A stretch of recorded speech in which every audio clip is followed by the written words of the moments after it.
So I'm saying it. Children are the most discriminated against people in the world.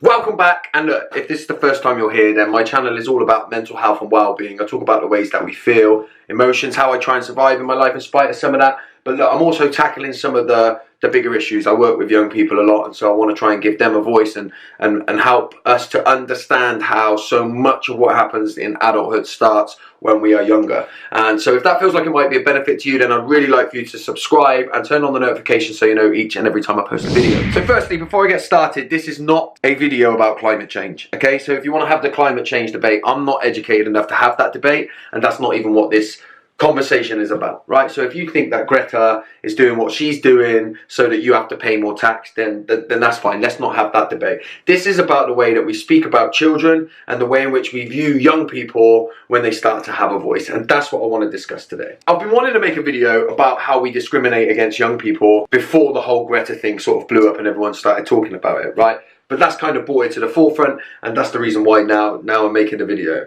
And the reason that I feel like young people are discriminated against so much is because, look, I work with young people a lot, okay? So I go in and I work with some of these people that are, some of the young people particularly that are on the edge of being excluded from school, right? And at the heart, when you go beyond their behaviour and try and hear and listen to them, what they've got to say, most of them feel like they're not heard, right? Most of them feel like they just want to be seen, right? And there's a million different reasons why they reach that stage, and we don't meet those needs. The next thing that made me really want to start talking about it is because I like to take my two youngest children shopping, okay?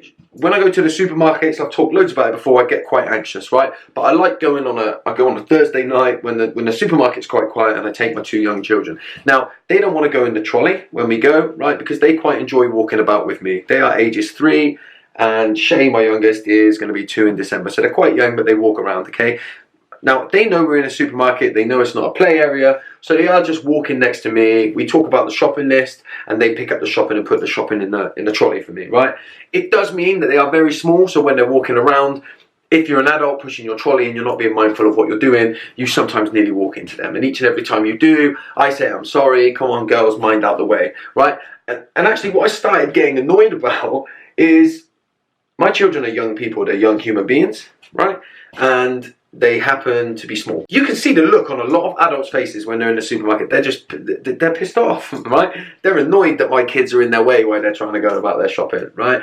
And if this was any other segment of society, if they were small because they had a disability or something else like that, the way in which people look at them and the way in which people mutter under their breath because my children, small human beings, are walking around the supermarket, right, and getting in the way of what they want to do, because of that, right, they discriminate against them and they get annoyed. But if they had this, if it was a disability, then there'd be uproar about the way that people look at them and talk about them. Then I come to this thing with Greta, right? A young girl, she's 15, I think she's just turned 16 now, right? Yeah, and she's got a voice, she's passionate about what she's doing, and she starts talking. Now, look, I don't care if you think what she's doing is being driven by other people, right? I don't care, I'm not having that conversation. But when I start seeing adults talking about her as, one person said she looks evil, one person made the argument that there's no way she's doing that on her own. Could a 15-year-old write a speech like that? Look, I don't want this to turn into a rant, and because I don't like rants. I like understanding why people get to where they are. But this stuff frustrates me. It frustrates me to the core, right? That Greta, for a start, has got Asperger's, by the way. She's got a number of learning difficulties. She's got mutism, right? So at the core of some of those things, facial expressions, showing emotions is actually quite difficult for her, right? As a young person or not. So calling somebody evil, right, without even thinking about what you're saying, right, it's just ridiculous. And then taking the mickey out of that, of her learning difficulties. Look, no wonder we have adults that are traumatized, right? No wonder we have young people walking about carrying knives saying you don't understand. Because do you know why? You're not taking the time to understand. None of us are taking the time to understand, right? Greta is a prime example, actually, of how lots of us are triggered by her, right? Greta is exposing a lot of unconscious bias that goes on in us that we don't think young particularly young girls, yeah? We think that she just must be bossy and she must be a little bit strange because she's using her mouth, yeah? Because she's a young girl and young girls don't do that, right? So that's unconscious bias right there as well. But I think it's exposing us as adults and how much we discriminate against young people. If you type in young people that changed the world, I came straight to a website, brightside.me, 10 kids that changed the world. I'm going to give you a couple of examples from this list. Jack Andraka. The boy was born in 1997, yeah? Some of us were already moaning about how the generation, our generation were much better in 1997. He was born in 1997, right? When Men in Black come out, right? Most of you remember that. He was an ordinary kid until a close friend died from pancreatic cancer. This inspired Jack to look for a way to identify early stages of cancer. At the age of 15, he invented a new type of sensor to spot the presence of cancer cells, which proves to be less expensive, much faster, times 168, and more accurate, 25 to 50% than all other tests. As the story goes, he was rejected by almost 200 labs until he was finally endorsed by Dr. Abraham Materia at Johns Hopkins. So he was rejected probably because of discrimination. He's a 15-year-old kid, and what the hell does he know? Here's another one. Elif Bilgin, I hope I've said that right. At the age of 16 and after 2 years of research and failed attempts, a girl from Turkey finally developed a process that turns banana peels into bioplastic. This could potentially reduce the petroleum-based pollution. In a journal, she wrote that Thailand throws away 200 tons of banana peels per day, which could be put to much better use. She started experimenting and ended up winning the 2013 Science and Action Award. So look, I'm not going to give you any more, but going way beyond climate change, Greta is exposing adults for a flaw that we really have, and that is that we don't actually see young people as small human beings.